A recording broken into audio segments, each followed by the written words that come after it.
We are going to be talking about the Doctrine of Discovery, but before I start, I'd like to acknowledge my dear friend and colleague, Dr. Alice Nash, and also the Feinberg lecture series, which has asked us to more or less open this incredible series that they have planned all the way up until December. So I hope you will all participate. But Dr. Nash is a very good friend of mine, but she's also a friend of the Haudenosaunee, the Iroquois Confederacy, as some of you may know us by. And she spends her May weeks after grading papers, then she rushes off to the UN in New York, and we put it to work.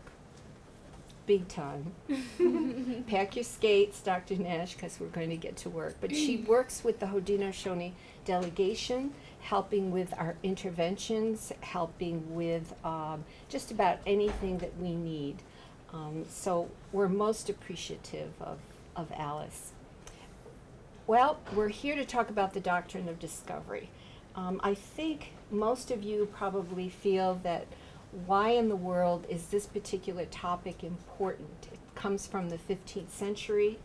What is this all about, and is it contemporary, and how does it affect Indigenous peoples? Well, we have three brilliant speakers who are going to talk about the community context, the religious context, and also the legal context of this doctrine.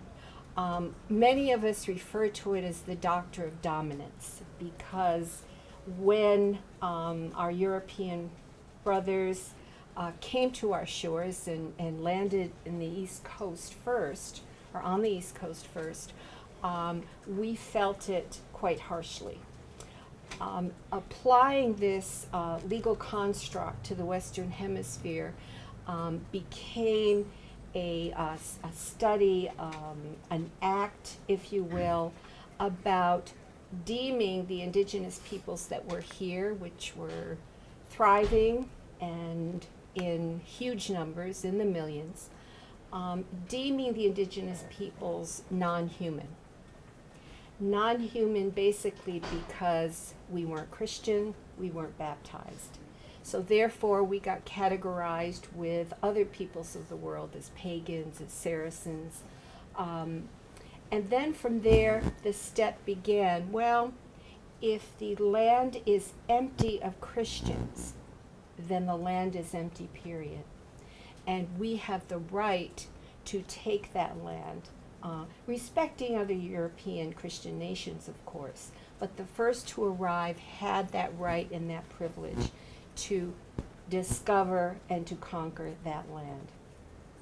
So this has not only hit us in the 15th century, but it's all the way up to today. It's a contemporary issue for our people. Many of you were in the previous lecture at 10 o'clock, where there was a discussion on truth and reconciliation. Some of our speakers are here. Greg is here from the Truth and Reconciliation Commission from Canada. And I think what we were looking at the very end of our discussion was this doctrine of discovery, and different forms of racism are just not sustainable. They're not sustainable for our communities, for your communities, for industry, or for government.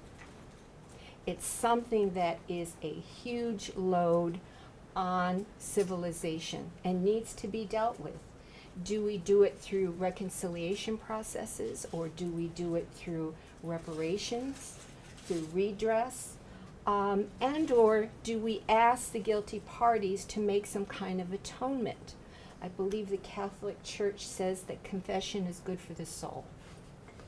And maybe we need to look at various steps and various choices of how we're going to work this out among our communities, because we have some indigenous peoples who have been victimized not only by that doctrine, which carried right on through to boarding school. Stolen children, missing children, children psychologically, physically, and sexually abused for years. And when they came out of that boarding school system, they went back home. They didn't speak their language, and we all know if you want to get rid of a people, exterminate a people, the first thing you do is take away their language. Make it illegal to use it. So the language was gone, and once the language is gone, everything attached to it, your culture, your traditions, your relationships with your family, and the members of your community is all damaged. And the person is damaged. That person has not been around a family system or a system that teaches you how to be a good parent. So there's a legacy throughout Indigenous history of this doctrine of dominance, this doctrine of racism, and this doctrine of conquering and discovering a people who weren't lost. I am going to wrap up my remarks with that because we have some fantastic speakers awaiting to speak, and who I know you're going to enjoy. I'm going to help guide the discussions, and we will make sure there's time after the end of the presentations to have a question and answer period. The speakers are looking forward to a dialogue with everyone. So I'm just going to have to run a tight ship up here, with or without any maple sugar candy. Keep passing it down. And let me see. Why don't we just start from our program? And Peter, may I call on you next? Peter DeRico is a professor emeritus of the school. He's a graduate of Yale Law School and a tremendous scholar and researcher and well respected in our communities. Alice mentioned earlier that I authored the preliminary study on the Doctrine of Discovery and its effects on Indigenous peoples globally. Those papers, those studies don't get done by magic.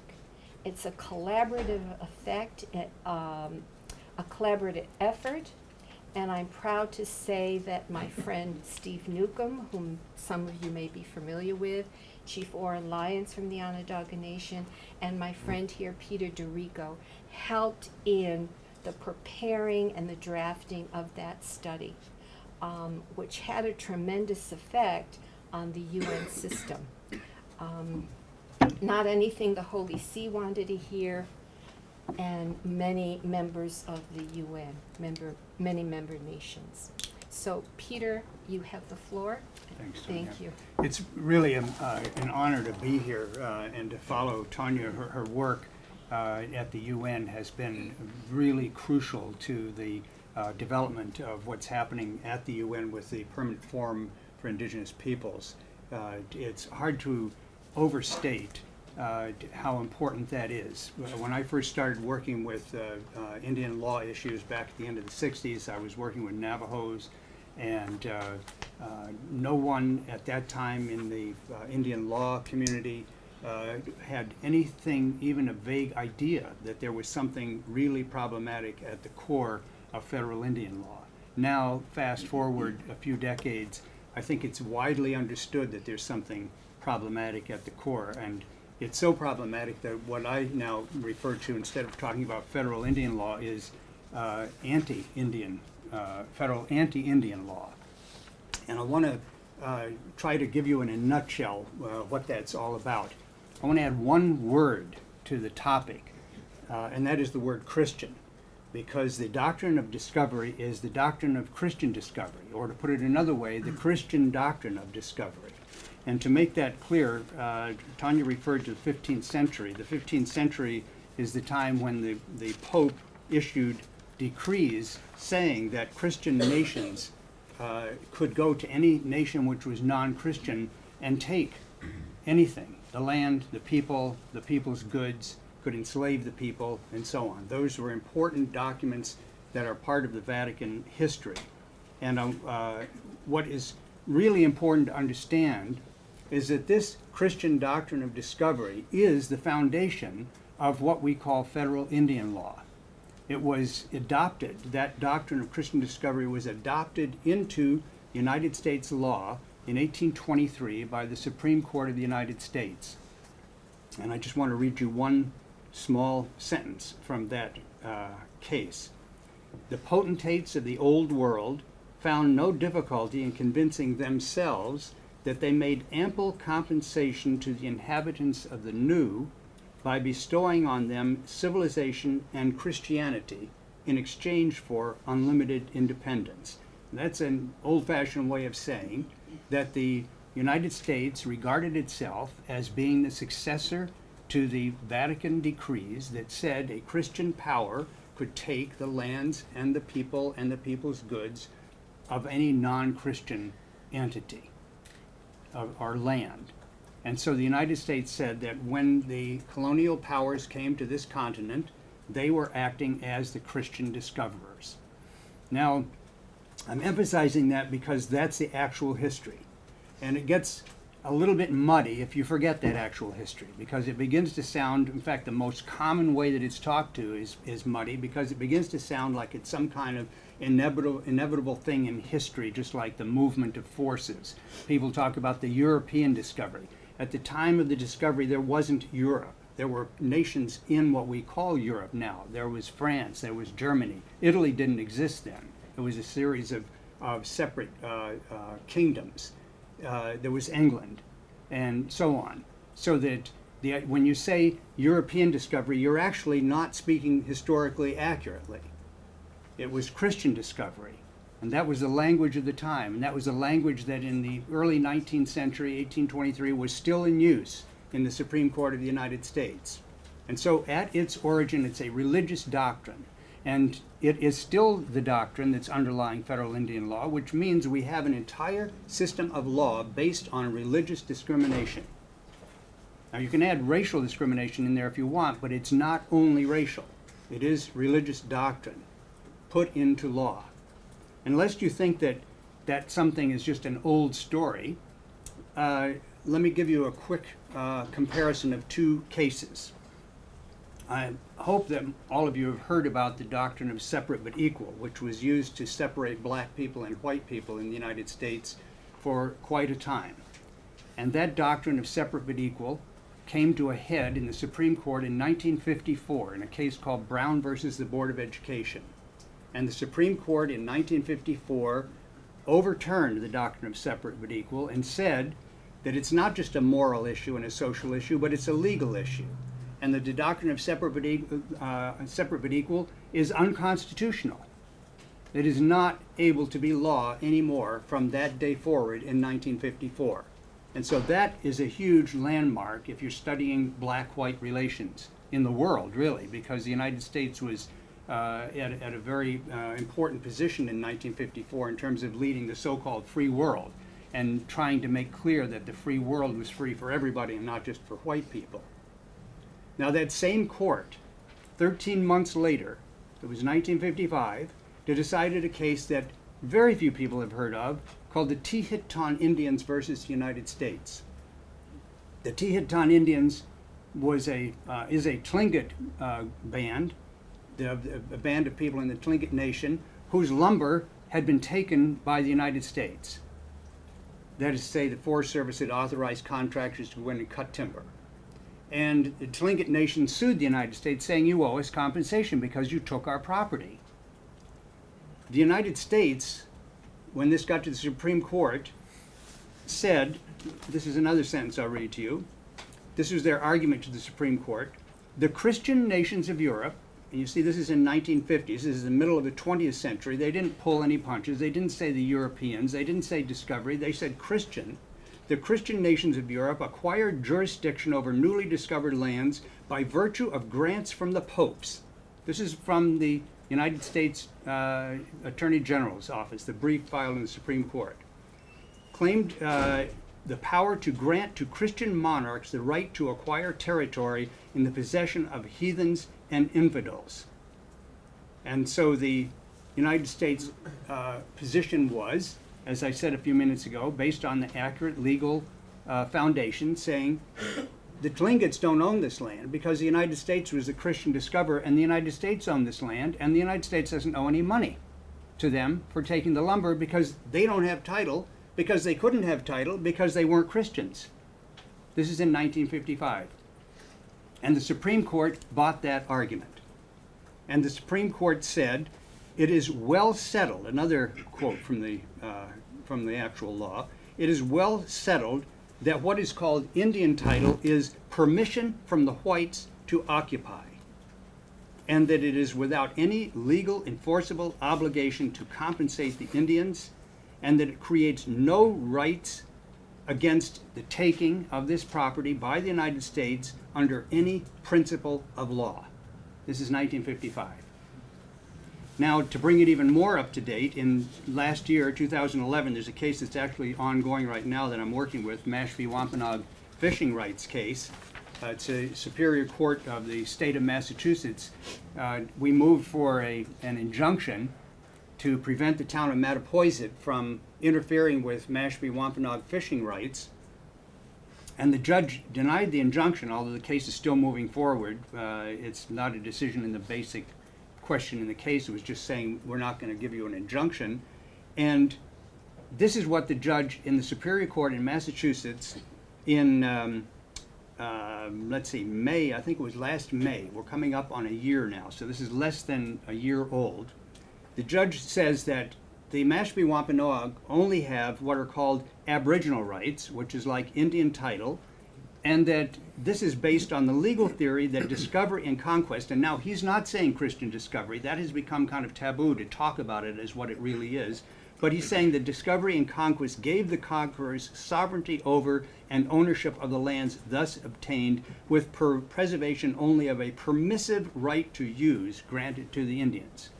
So here we have the doctrine of Christian discovery coming right up to date. That's why I want to emphasize to you that it is a continuing structure. It's not just ancient history, it's not just an old story, it's a brand new story every time that it is enforced. And if I can conclude this little portion of the panel by saying, imagine that we did not have the 1954 case of Brown versus Board of Education. Imagine that the United States law still allowed segregation of blacks and whites, and that there would be no black people allowed on any particular place, that any particular authority said there are not going to be black people here, whether it's this room that we're sitting in right now, or this whole campus, or the public streets in Amherst, or the buses, or anywhere else. And that could still be valid law. Imagine that could still be valid law. And if you can imagine that, then you understand where Indian rights are today, because it is still considered valid law to tell the Mashpee Wampanoag, you do not have fishing rights if we don't want to recognize, because you only fish by our permission, to tell the Tlingits, you don't own the land that you live on, even though you've been there from time immemorial, and we just came a couple hundred years ago because we're Christians and you're not.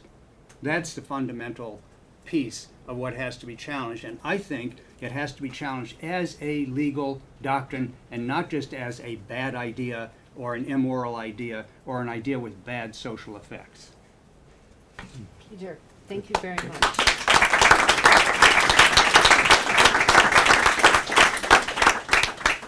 Peter, I'm going to give you the choice. Talking about the contemporary influence of the Doctrine of Discovery, which you just shared with us in terms of the fishing rights case, either now or maybe during the Q&A, could you share with us the Supreme Court decision, Sherrill versus the Oneida Nation? Yeah, I guess, well, it might be better to let, yeah, I guess what I'd say is that the Supreme Court is still, what's happening now in the Supreme Court is I think, a pretty clear attack on anything that's left of the notion of what Indians have, whether it's permissive right or title or whatever language is being used. And one of the latest episodes in this is to say that when the Indians finally get to bring this case to court, that it's unfortunate they waited too long.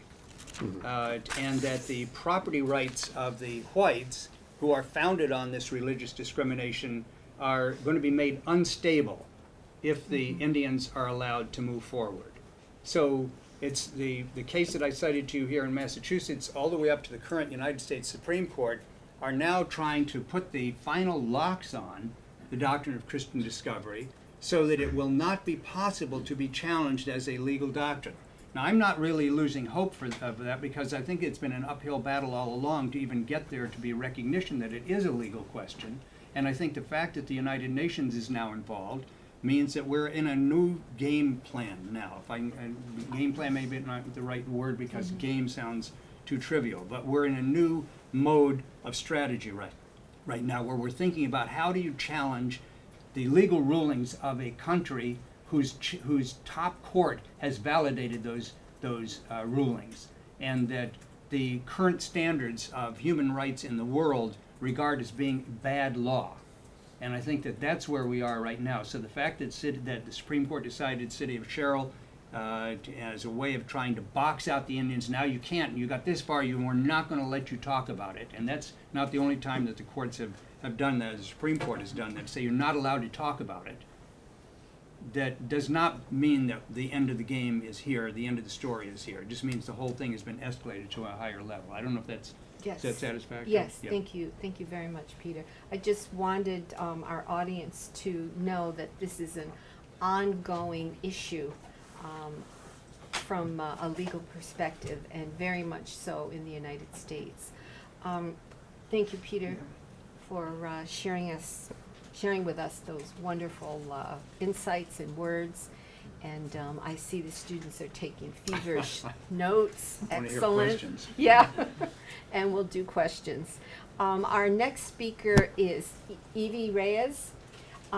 Evy comes to us from Phoenix, Arizona. We picked her up at the airport last night.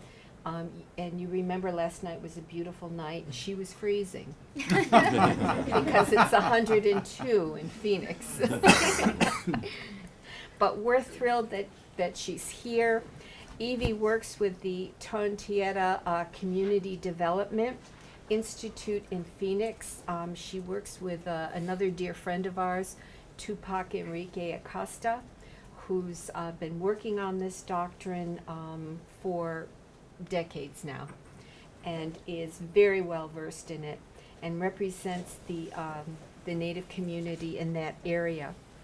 I know Evy as the co-chair of the International Indigenous Women's Caucus. We are a caucus that meets just before the permanent forum every year. Evy is one of our leaders and guides us to prepare our statement, our intervention, if you will, to the permanent forum on Indigenous issues, on issues that affect Indigenous women globally, whether it's violence against Indigenous women, our children, environmental degradation in our communities, human rights violations, the list goes on and on. So I am very proud to introduce Evy to all of you. Thank you. Amishpan 5 no Wanyolke no toca Evy Aguirre o Celosochi La toca Nawakali Iscalotlan. Good afternoon, everybody. My name is Evy Reyes Aguirre, and as Tonya mentioned, I come from Phoenix, Arizona. My people are originally from Mexico. I'm what is now known today as the Aztec people. We call ourselves the Mexica, the Iscaloteca. We currently reside in Phoenix, Arizona on O'odham territory. So I just wanted to acknowledge that. And also I wanted to acknowledge the Indigenous people of this territory and thank them for allowing us to be here today and to speak to you all. So as you can tell, this Doctrine of Discovery is a very complex discussion, and a lot of people may have not even have heard of it before. And so we, back in 2009, when the preliminary study was put together and presented to the Permanent Forum, it was proposed to have the Doctrine of Discovery as the special theme for the 11th session of the Permanent Forum. And I'm very proud to say that it was definitely the theme for that year, and there was a lot of work being done around the Doctrine of Discovery. There was a lot of awareness being brought. And throughout the year, we meet at the UN Permanent Forum for about 2 weeks out of the year. And for us, it was very important to continue that work throughout the year with the Doctrine of Discovery. So we were inspired by this preliminary study that came out, and we said, what can we do in our community? How can we bring the communities together and bring awareness on this doctrine?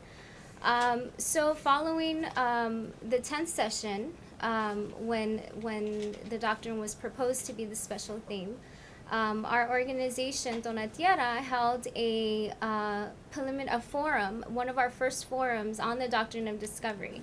And we held that forum at the Pueblo Grande Museum in Phoenix, Arizona.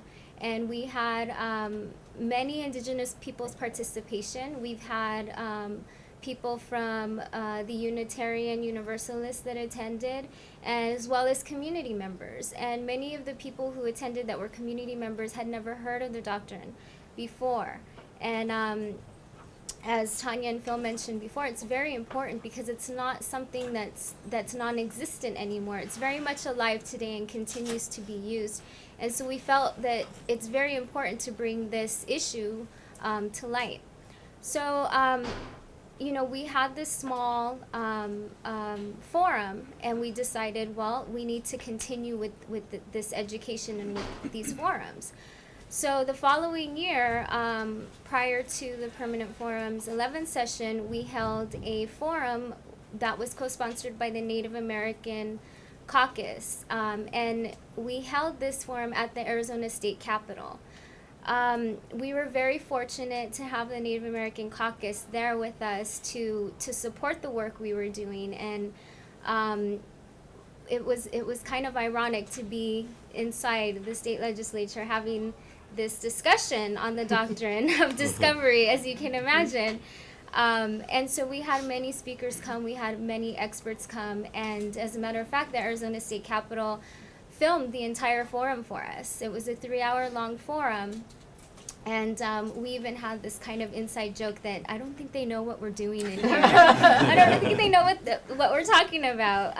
But it was very productive, and we had people coming out of our forum saying, this is historic. This is a huge deal. There are people talking about this. We were fortunate enough to have it stream live as well, and so there were people that were able to participate and watch from everywhere. So following that forum was the 11th session of the Permanent Forum, and we decided to take our video, our DVD, the full 3-hour video, and present it as evidence on the Doctrine of Discovery for that year, since it was the special theme. So it was presented with documents and testimonies from Indigenous peoples. We had Indigenous peoples from both the North and the South that participated. And so we were able to present that study there. Prior to that, a couple of weeks before, James Anaya, the Special Rapporteur for Human Rights, was conducting his visits in the U.S., and we were fortunate enough to meet with him at one of those forums and also present to him that study. And to make it even more, to bring it more to light, we had pushed for there to be an educational curriculum be put out on the Doctrine of Discovery. And so with all this work that is being done, with all the experts that we've had contacts with, we decided to hold another forum. And this forum will be held in April in Phoenix, Arizona, in partnership with Arizona State University. And that forum, our goal is to bring together scholars, academics, experts, and community members, including youth, because it's very important to have youth participation in this process. And our goal is to develop a curriculum on the Doctrine of Discovery. to be able to provide this education within the school systems. Another endeavor that we took on in the community, we had a spiritual run that took place from Tucson to Phoenix. Now, I'm not sure, maybe you guys are aware of some of the laws that have been passed in Arizona. One of them is the ban on ethnic studies. And then, of course, there's the famous SB 1070, and I'm sure most of you know our lovely Sheriff Joe. So as you can imagine, there's a lot of issues there in the community, but one of the things that we wanted to bring up there specifically to the Department of Education was tied to the ban on ethnic studies. So we did the spiritual run from Tucson, which is where the ban takes place, to Phoenix, and we delivered a letter demanding that the Department of Education include the Doctrine of Discovery in the curriculum, the Arizona State curriculum. And so with all of this that's going on, with all the work that's being done on the doctrine, we're looking forward to educating people, to bringing awareness to the doctrine. I think maybe the best way for us to do that, obviously we can't be everywhere, but the best way for us to do that is now, thanks to social media, there's a lot of ways for us to connect with other people, with other Indigenous nations, with organizations. And so this forum that we're having on the April 19th and 20th, of course, you're all invited. We are working really hard to put this forum together. And so we have some flyers up here, and I'm going to grab one really quick because I made it and I'm kind of proud of it. But if you look on the flyer, if you guys have smartphones, which most people do, you can scan these, and one of them will take you to the Dismantling Doctrine of Discovery .org, and that gives you information on our forum. So we're hoping to have, like I said, participation from everybody. We're going to be streaming it online. The other QR code, if you scan, is a actual link to the full-length forum that took place at the Arizona State Capitol. So if you click on that, there's a YouTube channel there. And if you don't have 3 hours to watch the entire forum, we did break up the videos by individual speakers. So you'll be able to look at individual experts and community members addressing the Doctrine of Discovery. So thank you. They have one? Absolutely. I just say, people in the hall, if there's room, if you don't mind sitting on the floor down front. So if you want to come into the room and sit on the floor, there's room. Sure, come on in. Evy, thank you so much. Your community does amazing work, and I've had the privilege of being with her community so many times. The event she shared with you in the Arizona State Legislature building was not the first time they talked their way in. There was another time during the adoption of the Declaration on the Rights of Indigenous Peoples. Her community decided, why don't we get the state of Arizona to adopt it formally? And of all places, Arizona, and they did adopt it. They were, I think, the first state in the United States to acknowledge and adopt the Declaration on the Rights of Indigenous Peoples. So you can imagine how effective this community work is, and how you can bring it to your communities. Our next speaker is Dr. Philip Arnold, and Phil is an associate professor of Indigenous religions at Syracuse University. He received his PhD from the University of Chicago, and he's the author of a recent book that you should all read. It's wonderful, it's great fun. It's called The Gift of Sports: Indigenous Ceremonial Dimensions of the Games We Love. And he focuses on it, not totally, but part of it, on the game of lacrosse. His boys are Haudenosaunee, and they're twins, and they play a good game of lacrosse.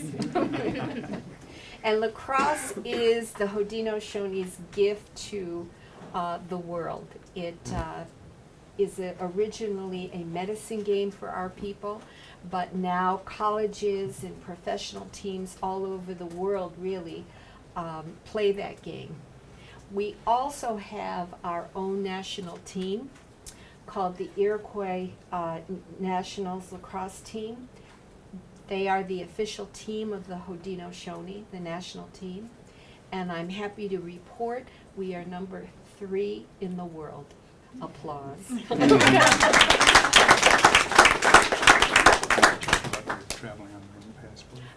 Yeah, and Peter wanted me to mention that when we travel internationally, the team travels on its own passports, issued by the Haudenosaunee. Last year, we traveled to the Czech Republic. This year in July, we traveled to Finland. Some of you might remember that the year before that, we were supposed to go to England to participate in the World Games, but the British government would not accept our passports. Hillary Clinton, as Secretary of State, gave us a short-term, one-time only, yes, you can go and leave the country on your passports. But all the negotiations that we held up to the very last minute on the English side was no. So it kind of became a media sensation internationally. And we don't want to go through that again. It was pretty hard on the team, on the community. But I get sidetracked talking about lacrosse, so does Phil. Yeah, we can talk lacrosse. Phil is going to share with us the religious context and perspective of this doctrine, and he is also the originator of a roundtable discussion that happens once a month in the city of Syracuse with academics, with members of the Onondaga Nation, with scholars, with communities who are interested in this topic on the Doctrine of Discovery, and they're making great headway. In fact, they spoke at the UN this past May. So, Phil, Thank you you. have the floor. Thank you. This is terrific. This is really great. This must be a great place to study history or to study anything, I suppose. With so much participation, it's terrific. I want to thank Professor Nash and the history department here. It's very nice to be with you. As Tonya said, I came from Syracuse this morning and was driving frantically to get here in time for this panel. Syracuse is, as already has been mentioned, the heartland of the Haudenosaunee. It's where the Onondaga Nation, where the fire keepers and the wampum keepers reside. And as it happens, over the last 7 years or 8 years, our chancellor has taken a great interest in connecting with the Haudenosaunee. And she's implemented the Haudenosaunee Scholarship Promise, Promise Scholarship, which is a full ride scholarship that guarantees people from different communities a complete education at Syracuse University. It's increased our numbers. When I first arrived there, we had something like 5 native students, and now we have about 150. And what that does is transform the culture of the university. So that changes our classrooms. It changes the discussion around Haudenosaunee issues. I've been studying and teaching on the topic of religion's role in conquest and colonialism for about 25 years or so. And but it wasn't until I attended a UN panel in New York City in, I think, 2005, that was convened by Tonya, on the Doctrine of Discovery, that suddenly things crystallized. That now we had a doctrine, so to speak, that becomes formalized in law, and that sort of crystallized the whole movement of religion and its use, its deployment as a weapon against Native people from first contact to the present. So it really articulates very well the religious dimensions, the religious excesses that have been utilized against indigenous peoples, not just in the United States, in Latin America, all over the world, right? So since then, as was mentioned, we've convened a Doctrine of Discovery study group, and we have a listserv that you can join if you like. I hope you do. Just give me your email addresses, names and email addresses, and I'm happy to include you on the list. And we try to share what's going on because, as already been mentioned, this issue has got some legs in our society today. And one way to think about it from a religious perspective is that the only way we're going to have a future, we're going to be facing some really critical issues in the next few years. And these are going to be your issues. The one way to think about this is that the Doctrine of Discovery is an impediment to your adopting indigenous values, which will give us a much more viable future, right? That is a regard for a living earth, a regard for a community that is, and a commitment to equality and social justice. These are indigenous values, and they come right out of the Haudenosaunee. So I think that this is, it's not just an abstract idea, it's something that needs to be embraced by a lot of different people in a lot of different contexts. The good news is here that a lot of religious groups and Christian groups are embracing this idea of repudiating the Doctrine of Discovery and affirming the values expressed in the UN Declaration on Indigenous Rights of Indigenous Peoples, which Tonya and others had a great hand in crafting. That was passed in 2007, and we've seen a terrific movement towards embracing those ideas and values. In 2009, the Episcopalians created, through the work of John Diefenbacher Krall, the Episcopalians put forth a resolution in their national meeting to repudiate the Doctrine of Discovery and to embrace the UN Declaration on the Rights of Indigenous Peoples. So the yay Episcopalians, if we've got them in the room. Because, and what was really interesting to me about that was, well, John's organizing ability for one thing, and his stick-to-itiveness, and getting that through. But also the way he articulated it in the resolution is that if you care about Christianity, if you are a Christian, and you care about the future of the tradition, then you should care about repudiating the doctrine of Christian discovery, because it is corrosive on that religious tradition, right? Now, it'll be, and we were just talking about this, it'll be up to theologians, not like me, but I'm not a theologian, but it'll be up to theologians to figure out to what degree Christianity is a colonizing and destructive religion, and to what degree it isn't, right?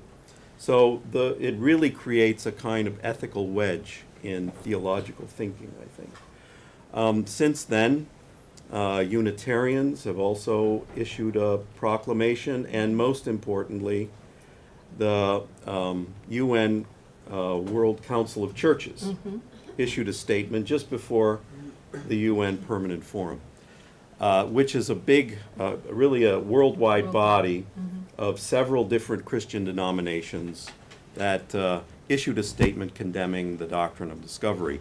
And some of the language was similar to this, that it is corrosive to Christianity. So that is one compelling argument, I think, for repudiating the doctrine of discovery.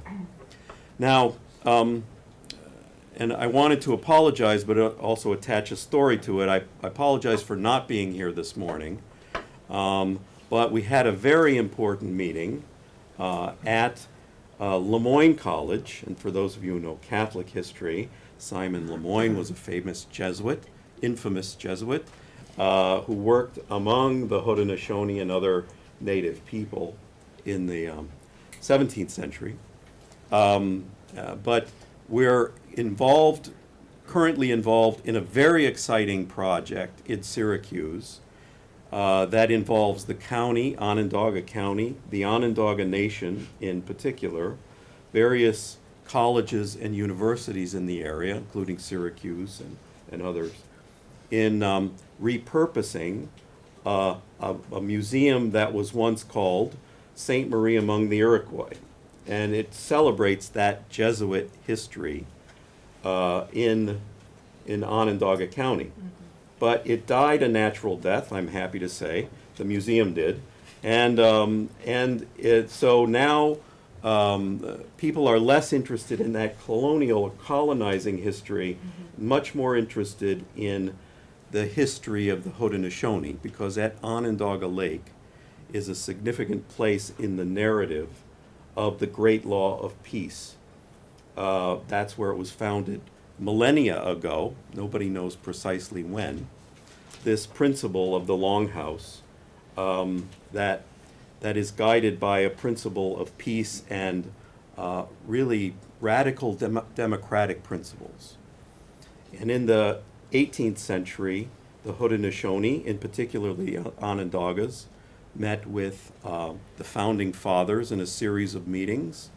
And in 1987, that influence of the Haudenosaunee was celebrated by the Congress of the United States, saying that the Haudenosaunee were an influence on the development of American democracy or Western democracy. So this is a very important undertaking. We're repurposing the French fort, or the Sainte Marie among the Iroquois Museum, into the Great Law of Peace Educational Center. So this morning, this was our final meeting with a university in the area, with the Jesuit University, and it could have been dicey, let me put it that way. At the meeting was Onondaga Faith Keeper Oren Lyons and Tadadaho Sid Hill. And so it was a very productive meeting, I'm pleased to say, and that everybody in our area sees the value and importance of this new kind of educational initiative. After the meeting concluded, Tadadaho and Oren Lyons both mentioned that we should immediately have a gathering of world Christian denominations and religions there to discuss the doctrine of discovery as a kind of first, an orienting move to create this Great Law of Peace Educational Center. I think it's an excellent idea, and I'd like for all of you to be involved if you can. So, thank you. Oh, thank you.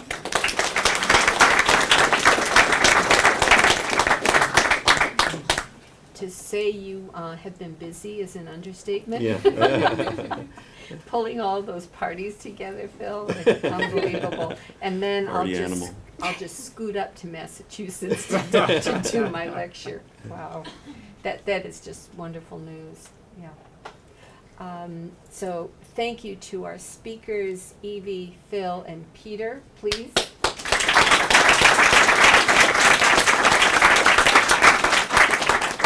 And thank you to the audience for your very polite and warm attention. We are going to begin the question and answer piece of our afternoon conference. And I'm going to ask Dr. Nash if she would handle that side of the room. I'll handle this side of the room, because I noticed this morning we only did this side of the room and we didn't do this particular side of the room. So please stand and introduce yourselves when we call on you, so we speakers know who they're speaking to. And let's get down to business. Shall I go first? Sure. Sir. My name is Rafael Burgos Mirabal. Thank you very much for wonderful information for me. I am learning a lot. The question is for everyone, but maybe especially for Dr. Berrico, because it's more about whether there are synergies taking place at the legal level between English-based nation states and South American states, basically Spanish-speaking and Portuguese-speaking. It's a good question. Before I respond specifically to that, I want to recommend a book to you. Maybe Alice and Jane have already told you, or maybe you've even read it, Stephen Newcomb's book called Pagans in the Promised Land. Very important book because it actually it deals with the whole hemisphere. We're not just talking about the United States, was said. We're not just talking about North America, we're talking about the entire continent. And the ideas that were present and are present in the legal systems are the same ideas, rooted in the same papal decrees and papal documents of the 15th century. The question about synergies is so that at the beginning there's clearly one story going on, whether it's Portuguese, Spanish, English, or any other Christian power. In fact, the original decrees from the Vatican were to settle the disputes between Portugal and Spain, and literally, from the Pope's point of view, divided the world in half, what he thought was half, and drew a line that gave half to Portugal and half to Spain. So it would be natural to think that there are going to be synergies today. I think one of the things that's intriguing is that the specific programs that are familiar in North America, the United States, Canada, are also present in New Zealand and Australia, certain doctrines very clearly articulated. Whereas in South and Latin America, they have not been articulated in quite the same way because they're a different kind of legal system, not rooted in common law property principles. But in today's terms, in political terms, there is definitely synergy of political action. There's synergy of political participation at the United Nations, and I think that's what Tonya and Eve were both talking about when they're talking about education, outreach, and the working together of collaborations. There's very strong participation there and synergistic influences and forces at work in the United Nations. Yeah. Thank you, Peter. Thank you for that question. Questions on this side?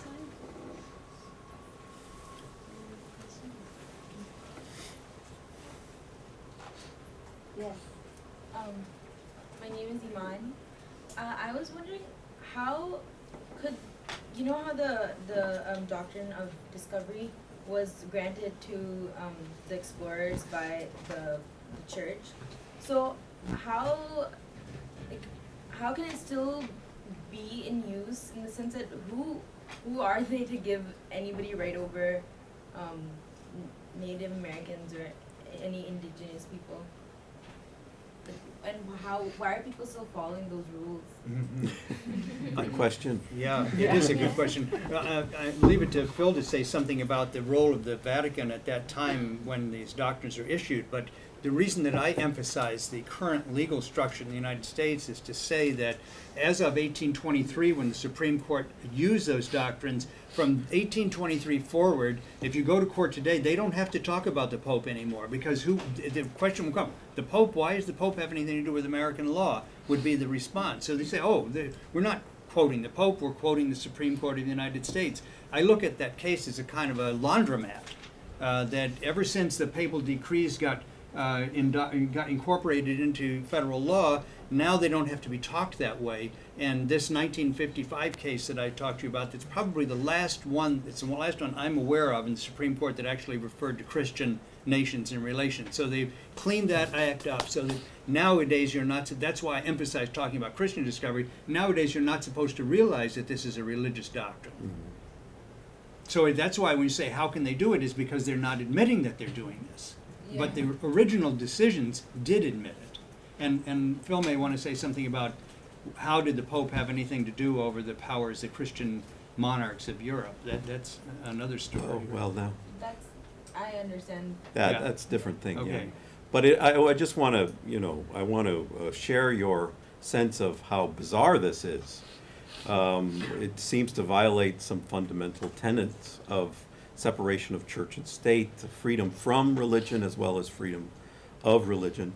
So, yes, it's very strange. And, how, and what's interesting for me, too, as a historian of religion, is how this Catholic doctrine, fundamentally a Catholic doctrine, then morphs into a Protestant nation-building project. So it crosses lines while they're fighting in Europe, Protestants and Catholic killing each other. There seems to be this allegiance in the early 19th century that's very strange. And I guess if I could say one more thing, but there was no other way that they were going to deal with the problem. From the English point of view, there was no way to deal with the problem of the common law. In the ancient common law, possession, you've probably heard, possession is 9 points to the law. In the old common law, possession was extremely important. Even if it was wrongful possession, it was extremely important as a basis for ownership of land. So it was clear from the actual legal structure that was carried over here by the colonial powers of England that the native peoples had ownership of the land because they had possession. So how to get over that was a big problem conceptually. And they realized, these judges, all of a sudden as they're thinking about this, here's the get out of jail free card, is that they don't count because they're not Christians. So therefore, they can't possibly own the land. Therefore, the problem has been solved. So as soon as they solve that problem, they reinstitute the common law. So that now we can say we have a common law system, but there's that one little glitch, it's a rupture, that is quickly papered over. And I think that today's terms, one of the reasons that I think it's so crucial, as I said, to acknowledge all this, is to make it easier to challenge us, to begin to be able to say, whether it's in a United Nations forum or elsewhere, is that this is unacceptable as part of United States law, that it flies in the face of everything the Constitution is supposed to be about. And it is like separate but equal. It's unconstitutional. Does this come up, Evie, in the communities that you work with in Arizona? Because you're not dealing with the legal end or the university end so much in your discussions. Right. Yeah, and I think that's a really good question. I think there just so that everybody knows, there are no dumb questions about the doctrine. I mean, something that may seem silly, it's really a valid point, and we have to think about all of these things, and we have to look at how can we attack it from every aspect. And so I think it's really important to get feedback from you all, and that's why it's so important that we're doing this work in the community, because some questions that may come up that you all may think of, maybe some of the experts haven't even thought of yet. And that's why we need to look at all aspects of it so that we can develop a curriculum and continue these conversations. It's like, I believe it was Alice that mentioned, this is a new discussion that's happening now. And so it's really important to talk about it and to ask these questions and to continue asking questions. So yes, it does come up in the community quite a bit because we really don't know how to attack this monster. It's such a big monster, and we have to look at every aspect.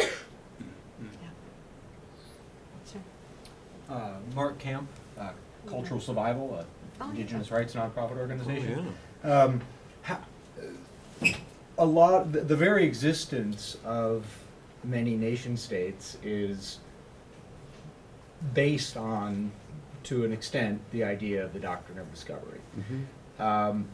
When you are asking religions and the state of Arizona, hopefully, and other places to repudiate the Doctrine of Discovery, how much pushback do you get from folks who are afraid that removing the doctrine of discovery undermines the very underpinnings of the idea of the nation state, and what's your response to those people? That's a good question. I can tell you from experience with a couple of cases. I'll give you one quick example. The Western Shoshone. The Western Shoshone National Council, back about 10 years ago, challenged at a most explicit level I've ever seen. I'm really honored to have had anything to do with this. They challenged that basis of federal power. And like the city of Sherrill, ultimately the decision of the courts was it's not so much pushback, it is pushback, but it's done in this kind of sleight of hand way, is that the Western Shoshone were told by the courts that the government has paid you for anything that we owed you. So you don't have any, you no longer have a question to raise. It's moot. It's done. It's never been presented before, but you don't get to present it because it's paid for. Now, when the Western Shoshone pointed out that in fact they had refused to take any money from the Indian Claims Commission, the government said, don't worry about that because the federal government is your trustee. We accepted the money on your behalf. So you didn't need to accept it, we accepted it for you. All right? Where'd Now, that money go? it sounds like an insane story. There is something really mind-boggling about that illogic being parading as logic. So there is clearly pushback happening, but it's so far, the pushback has been able to disguise itself under legal rules like City of Sherrill to invent yet more kind of alleyways and mazeways to deal with it. The pushback at another level was clear in Tehitom, where the government pointed out if they had to pay for the timber that they took from the Tehitom people, that they would also be having to pay for something like, this is in 1955 dollars, $9 billion was already owed if this rule was to be permitted. You follow me? So I think that you get a sense about the stakes are very high. It doesn't mean that there's not a solution out there. It doesn't mean, in fact, some of the other discussion you'll hear as part of this is using the idea of reconciliation, is we sit down at the table and we talk about it. We know that to actually pay the bill would bankrupt the United States, which is already bankrupt for that matter. It's all owned by China, but it would bankrupt China. So what do we do about it? Sugar daddy. Yeah. Yeah. No, I think that's a very important question because my feeling is we work in the community as well. We have a group called Neighbors of the Onondaga Nation and other community action organizations through the Syracuse Peace Council. And I think what's important is we can't leave this question of the doctrine of discovery up to the courts. Yes. Because it's sure to get killed, or at least the conversation gets squashed. Yeah. So I think it really is an important educational, community active, engaged kind of question that we have to keep bringing up constantly. In the context of trying to communicate the doctrine of discovery to the Unitarians, I had a strange experience of preaching, where being from the, on the pulpit talking about the doctrine of Christian discovery is a little bit surreal. Talking about the extreme excesses and abuses that Christianity had brought on Native people. But those people were ready for that. It is somehow, and this might sound odd at first, but when you bring it into classes or you bring it into community groups, it is clarifying. Mm-hmm. The doctrine of discovery does clarify a lot of the issues that we're currently having to deal with, like, extreme environmental degradation or, social issues having to do with indigenous people, social justice issues, and people kind of who are ready to hear it get it. So I think there are strategies that can be deployed to make it more of value for people to hear. Mark, I also think that this is a discussion that has a life of its own. Mm-hmm. It is compounding as we speak. Last week I was invited to the Thompson Rivers University in the middle of British Columbia. And this was the 2-day discussion with law students, with scholars, with faculty, with members of the First Nations communities and their leadership. This is just moving.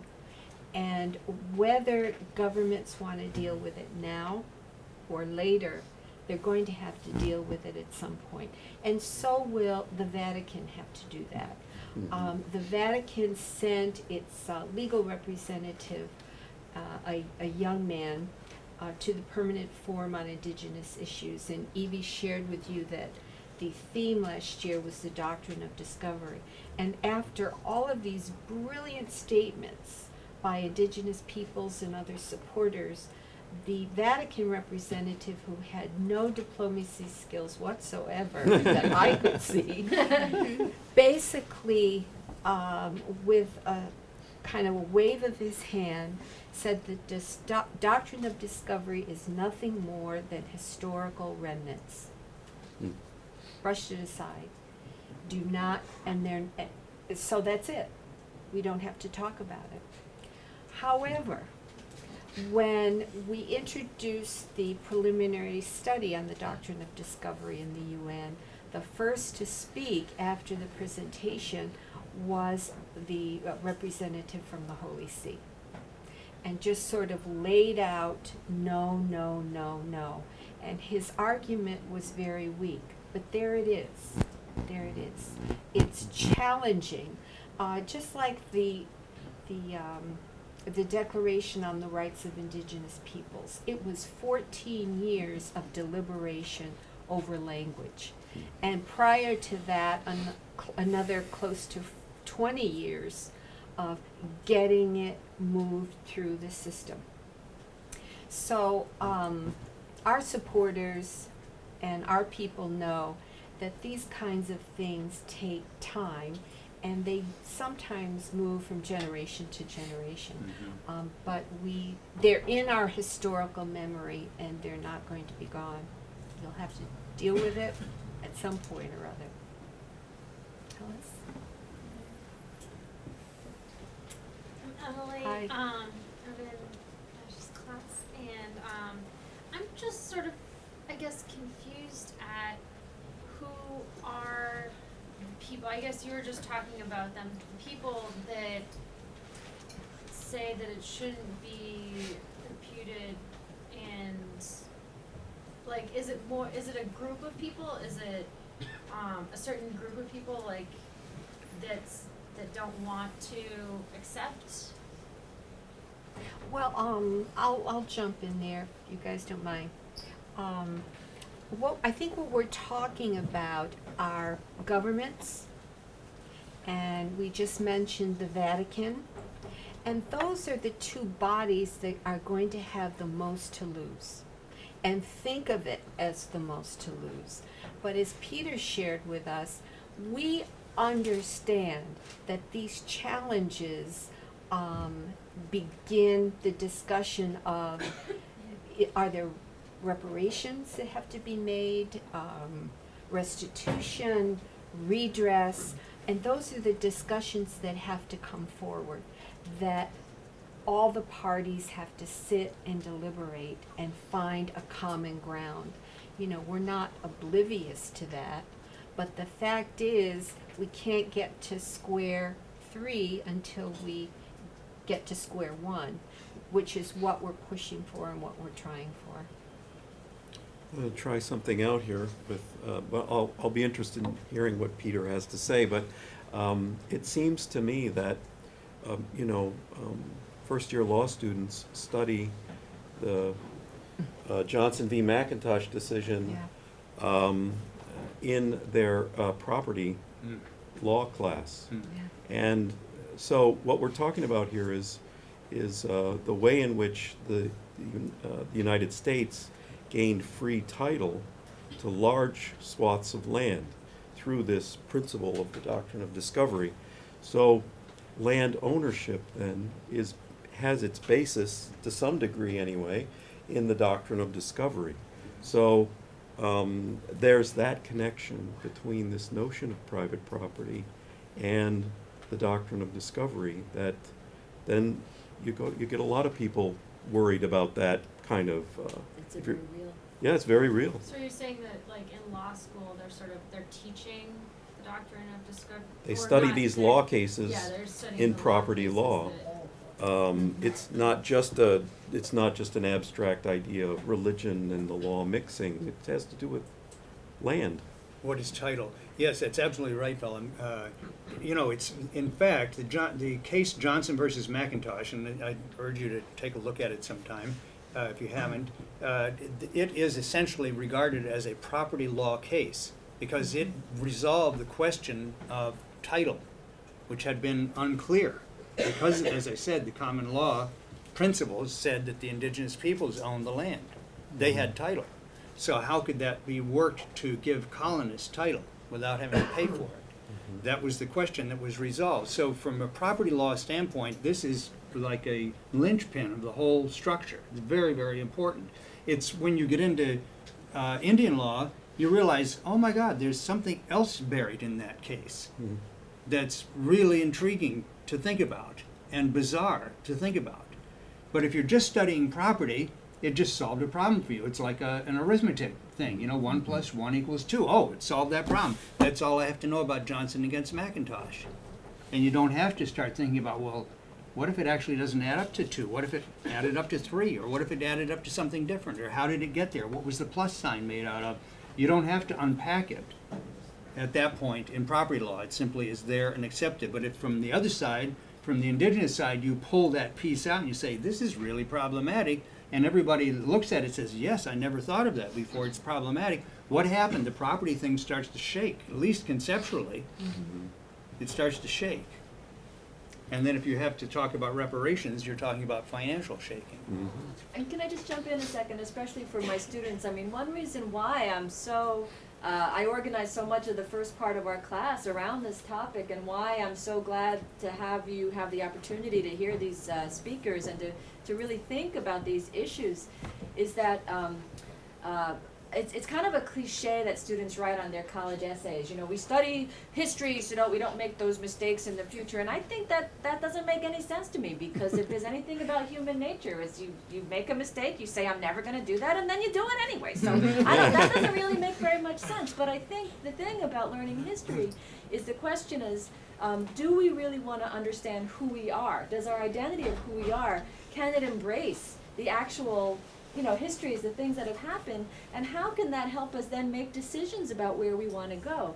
If you frame it to say only in the legal sense, right? It's important to break down these different realms. Yes, the legal part is important, but if how you feel about the doctrine of discovery only exists in the framework of saying, if I think we should repudiate it, my parents lose their house, then you're not going to have much complexity to think about, right? But if you can say, well, here's what I think morally, that's why the movement of the church is to say, this is us we're talking about, right? This is our faith, this is something really important to us. It's been used to do this corrosive, ugly thing. How do we feel about that? It's a lot safer for the Episcopal Church to repudiate it than for the Vatican. Yes. But if you could just allow yourself to think and explore these different realms in which something like that exists, then we can sort of make choices about who we want to be as we go forward. And I think that's an important exercise, regardless of what you think about this particular issue. But it's really powerful and important for the times that you're living in. And I would add to that, just say that's excellent perspective. And that if you were to say you're going to study how did the Brown versus Board of Education come about, you could study a biography of Thurgood Marshall, who was the lawyer. He ended up on the Supreme Court years later, but he was the lawyer who brought that case. And he had a huge amount of work to do that was educational and community and kind of a redevelopment of a thinking among black people, not just among white people about black people, but among black people, because there was an awful lot of both not knowing that this was a legal doctrine, separate but equal. They certainly knew that racism existed. They didn't really have to understand law to know that. And there were also people, including some very well-placed intellectuals among the black communities, who said, leave well enough alone, it could be worse. So don't rock the boat here. Talk about making things unstable, that as bad as it is, it's at least predictable. And if you start messing with it, you're going to make it unpredictable. And Marshall, to his credit, refused to go with that advice and said, I'm going to continue pushing forward. We're going to challenge this doctrine. But that involved rethinking American history, whether you were black or white. Yes. Now, the gentleman over here, we're going to I'm David go. Glassberg from the Hi, History David. Department, and I had a question that follows from the compensation thing, which I think is appropriate for a Feinberg panel, since that's really what Feinberg is all about, is compensation. Very specific question: who's paying for the museum in Syracuse? It's a consortium effort, so it's going to be owned by the county. It's owned by the county now. And various educational institutions are going to be putting into this museum to fund it. So, I'm just thinking, under the framework of compensation, is there a way to get more money for this museum? that's a good question. I don't know. We're just at the beginning of this. Well, say more about it. What do you Well, mean I'm by just saying that- Feinberg's about compensation? Ken Feinberg is the guy who was the 9/11 special master. Oh, right. Oh. Agent Okay. Orange and Down on Okay. Shield and all this kind Oh, of stuff. BP, yes, And really, okay. Yeah. I didn't make that he was connection. like Okay, the- thank you. The special master, that's the term that they use, right? Right. And it just seems to me that it might be really interesting to use the Doctrine of Discovery as sort of a negotiating point Hmm. to try to get money for this educational institution that you want to build. Yeah. Well, we're right in the middle too, and Tonya would know more about this, but we're right in the middle of a land action that was brought by the Onondaga Nation in 2005, the Onondaga Land Rights Action, that went to the Supreme Court and was effectively killed by the Sherrill decision that we had discussed before. But right now they're in appeal. Now we have the ironic situation in Syracuse that a lot of the residents of Syracuse would like to see a fair settlement of the Onondaga Land Rights Action. But the courts don't seem to be able to let that move forward, right? That Right. fair and equitable settlement. But I think in New York, in a few weeks or something, there's going to be a decision. Well, actually, David, it's Columbus Day, October 12th.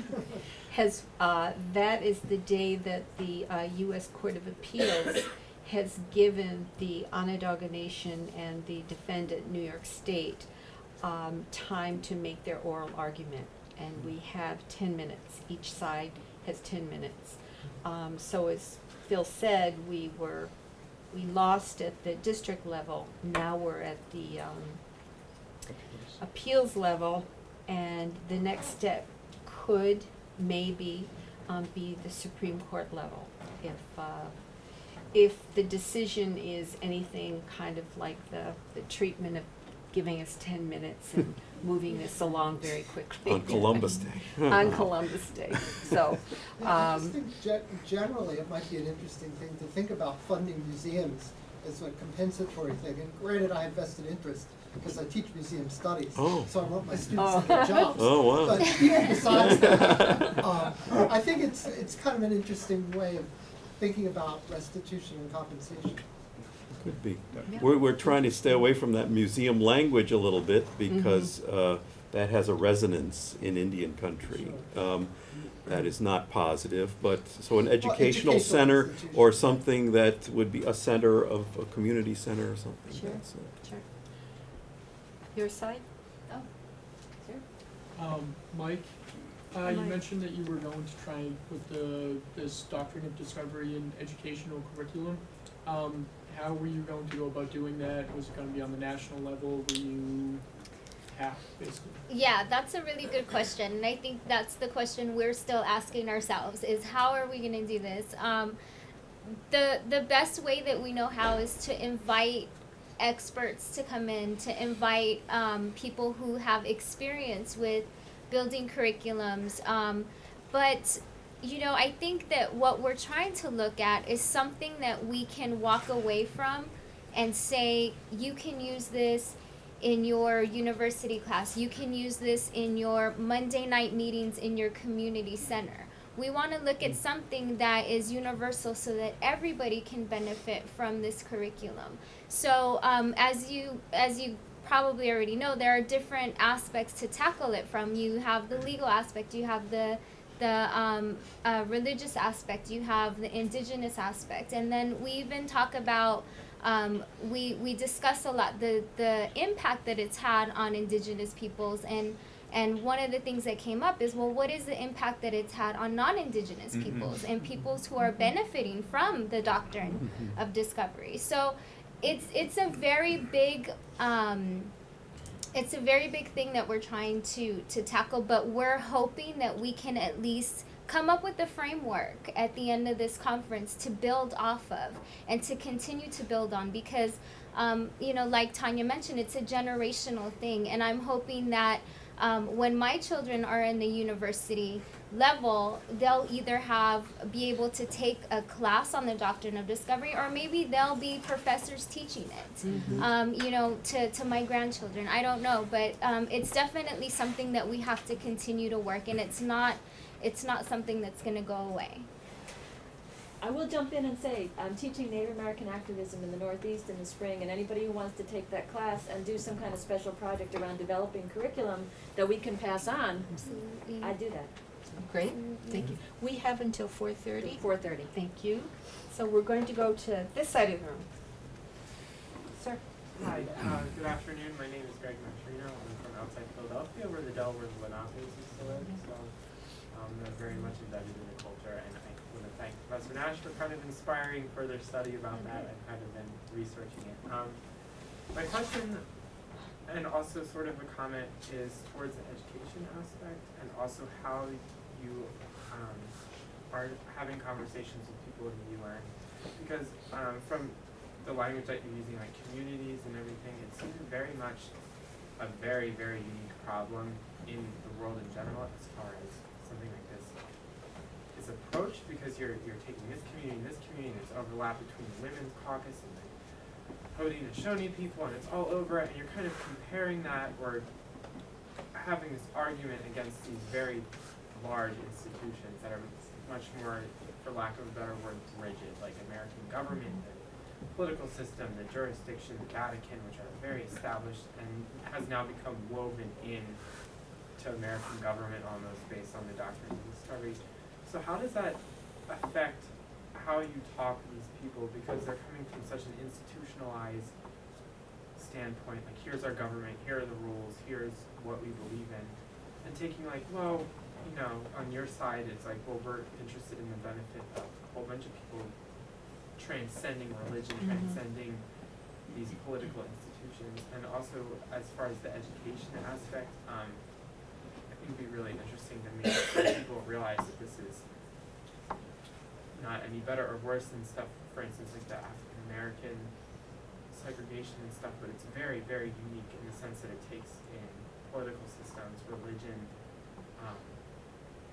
and stuff that isn't necessarily around anymore, especially like Puritanism per se. And it's also ironic that a lot of countries in Europe now are much more secular.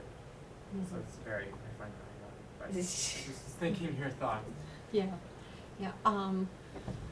Well, Evy? yeah, I think you bring up a really good point. The thing about the doctrine is that it's affected indigenous communities in very different ways. And so when we talk about education, it's something that we have to look at as to each community, and how is it affecting each community. And so when we're looking at this framework, what we want to do is be able to be universal in the sense of being sensitive to each community's and how it's affected each community. For example, there's a lot of indigenous communities that are dealing with the doctrine as far as property rights go, and then you have indigenous communities that are dealing with it in a racial way. and how it's been affecting them in that aspect. And so we want to be able to, first of all, be able to come together to the in the educational aspect and say, okay, this is what the Doctrine of Discovery is, and this is where how it's evolved and how it's continued to be used today. And I think that is the first and foremost, is to make people aware of it, let people know this is alive and well today. The other part of it is to be able to give communities a way to walk away with something that they can use in their community and adapt it the way that they see fit based on how it's affecting their community. And I agree with you. I think it's very difficult to work with governments, and even within the UN system, it's a very difficult process. It takes a really long time, and sometimes I feel and sometimes you feel very discouraged. You feel very discouraged because you feel like, well, why do I keep coming back and nothing's changing and things aren't changing? But things are changing. It's just changes at such a slow pace. And one thing that I mentioned earlier was that, if you're not at the table, then you're on the menu. And that's why we keep going back. And we continue to go back, because if we don't, we may be dessert. And so, we have to continue to bring awareness in all different arenas. And I think that we've come a long way. Like Tonya mentioned, the declaration, it took 20 years, and people are still learning about it. People are still barely hearing about the Declaration on the Rights of Indigenous Peoples. And though it's not anything that we can argue in court, it's something that we're trying to get to that point. And the way that we do that is by having different communities, different nation states adopt it and use it and continue to use it. In Phoenix, we say it all the time. Oh, well, the city of Phoenix, state of Arizona, adopted the Declaration on the Rights of Indigenous Peoples. They support our work, and they support what we're doing by acknowledging this declaration. And so it's a lot of work, but we're willing to take it on. I think it's up to the young people to continue to take it on as well. And that's why I'm really excited to be here with all of you, because really, we're only here for so long, and we're only going to get so far. And when we do this work, we always look at the 7 generations ahead of us and how it's going to affect them. And if I can do as much as I can so that my children or their children's children do not have to go through that because we've already done it, then that's what we're here to do. Mm-hmm. Reinventing the wheel. Yes. Thank you. Sure. This has been so great, so thank you, all of you. I'm interested in continuing to explore the connections between the morning panel and the afternoon panel, and I was interested to see, I think at least 2, if not all 3 of our speakers this morning already referenced the Doctrine of Discovery, so it's very much in their minds as they're thinking about truth and reconciliation in Canada, in Maine, and in Australia. And so I'm just and then Greg Younging encouraged us this morning to think of these big what-if questions, and I'm a total fan of what-if questions. So I was, thinking, what if we had a U.S. Truth and Reconciliation Commission on the rights of indigenous people, or this history more generally. What role would you see the Doctrine of Discovery to have in that process? And I'm also thinking then of something that Kirstie Parker said this morning about how, at the end of the day, it wasn't the statistics, it was the personal stories that made the difference in terms of convincing people in Australia to change their minds about this history, about their history. So I'm just thinking about how you take kind of the abstract legal question and connect it to people's personal stories of their own experiences, of the consequences of this. So just maybe a difficult question because it's very what if, but just thinking about connecting these things. I'd like to respond to that a little bit. What if there were a Holocaust museum for the indigenous peoples of the Americas? There's a Holocaust museum in the United States for something that another country did on another continent, but there's not a Holocaust museum for what happened on this continent by this government. So if we were to ask that, to me, the other side of that coin, and we could then take a leaf of German history and look at it. How did Germany, and it still does this, how does the German educational system deal with the past that was not even so long ago? And I think that the short answer that I want to give to you is that I think no matter what language, whether you call it reconciliation or something else or education, is that, and all of the above, is that there has to be something that starts off with acknowledgement that there's a problem. And I think, David, this is what you were getting at when you talked about Feinberg and compensation, is that every one of the examples, you start off with some kind of a generally acknowledged, it doesn't mean there's unanimous agreement, but there's a generally acknowledged wrong that has happened. And now we have to talk about what are we going to do about that. And so far, we're still at the stage of getting to the general acknowledgement of that there's a problem. And I think that's part of what, is really key part about what the education is all about. Yeah.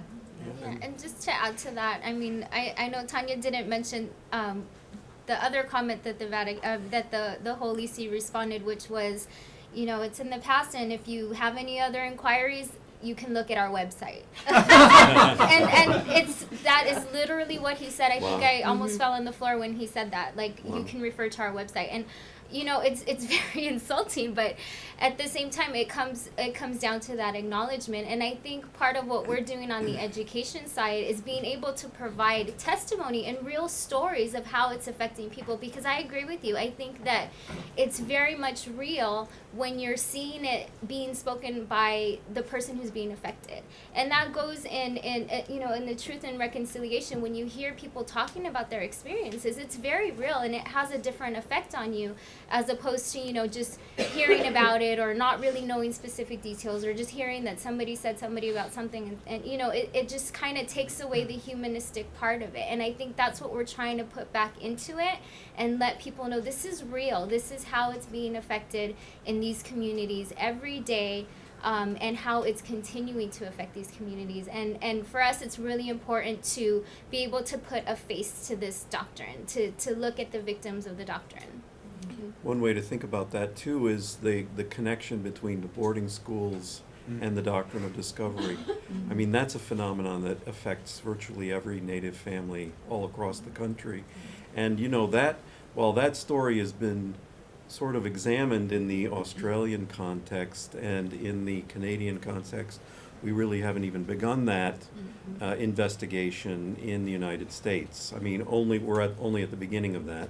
And you know, this is a devastating legacy of denominations running basically denominations being funded by the government to run these you know, prison camps. So this is affected, and when you talk to Native people about the Doctrine of Discovery who have some connection to the boarding school, lights go on, you know. So this can be there can be a healing attribute to this, if they can figure out, well, this happened, I was run over, but this is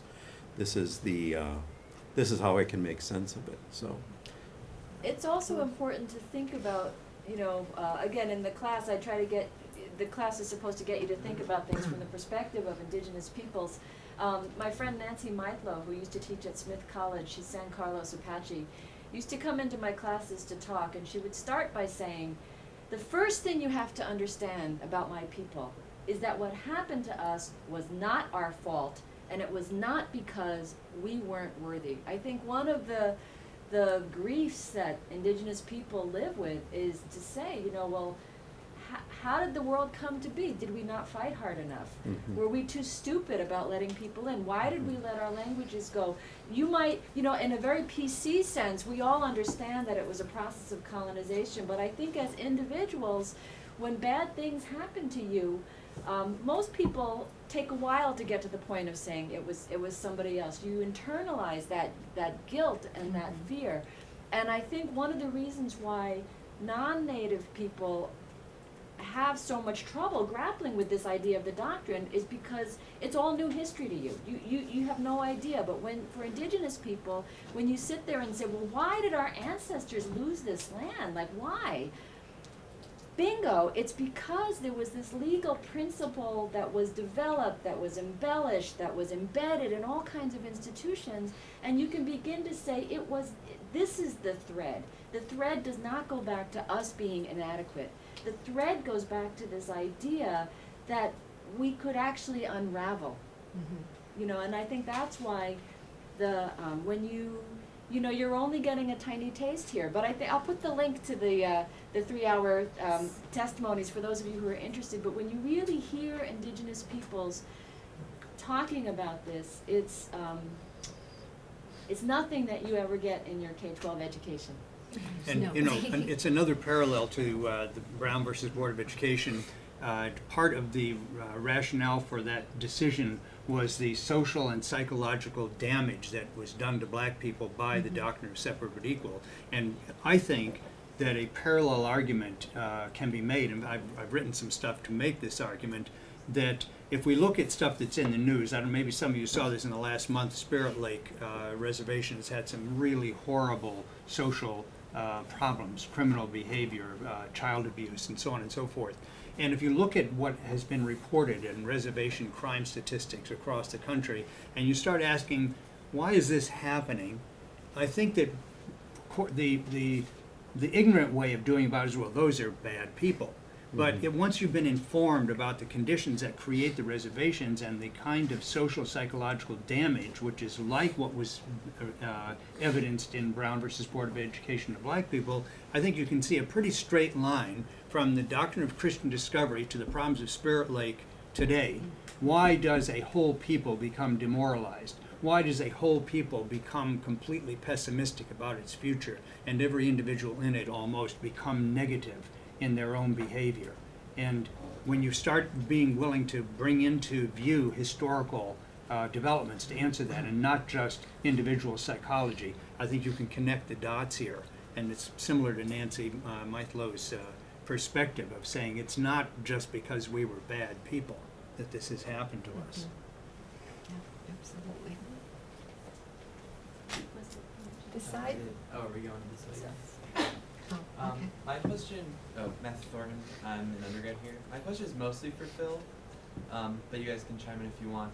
You've talked a lot about the legal sort of channels you've been fighting in and the legal aspects of the Doctrine of Discovery, but the United States is a mostly Christian nation and it's a Christian document. So how do you guys sort of have conversations with legislators and government officials and even just ordinary people who have the not uncommon belief that this is God's country? And how do you navigate that sort of just honest belief that is holding up this document?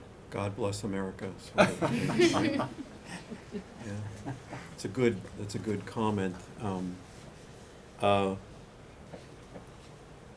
Yeah, you know, you could look at the Doctrine of Discovery as involved with the idea of manifest destiny. You know, there are other kind of mythic articulations of this. But you know, we have a principle in the United States of freedom of religion and freedom from religion, in spite of what most of our politicians seem to espouse, right? That we are a Christian nation.